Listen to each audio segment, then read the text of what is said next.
Hello అండి, కొబ్బరి బిస్కెట్స్ని ఈజీగా ఎలా తయారు చేసుకోవాలో చూసేద్దాం వచ్చేయండి. ఒక కప్పు కొబ్బరి తురుము తీసుకుని అరకప్పు పంచదారని తీసుకుని రెండింటిని కలిపి ఒక 10 నిమిషాలు నాననివ్వాలి. నానిన దాంట్లో కొద్దిగా గోధుమ పిండి యాడ్ చేసుకుంటూ చపాతీ పిండిలాగా కలుపుకొని పక్కన పెట్టుకోవాలి.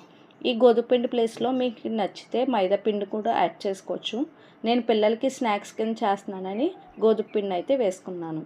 చపాతీలాగా పల్చగా ఒత్తుకుని ఫోక్తో కానీ లేదా స్పూన్తో కానీ డాట్స్ పెట్టుకోవాలి. ఈ డాట్స్ పెట్టుకోవడం వల్ల మనకి బిస్కెట్స్ అనేవి క్రిస్పీగా వస్తాయి, పూరీలా పొంగకుండా ఉంటాయి.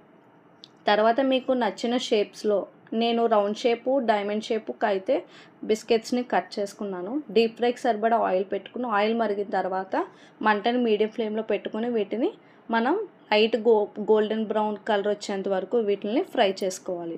ఇవి తీసినప్పుడు మనకి మెత్తగా ఉన్న చల్లారిన తర్వాత క్రిస్పీగా ఉంటాయి. బాక్స్లో పెట్టుకుంటే ఒక 10 to 15 days నిల్వ ఉంటాయి. వీడియో నచ్చితే లైక్ చేయండి. Thank you.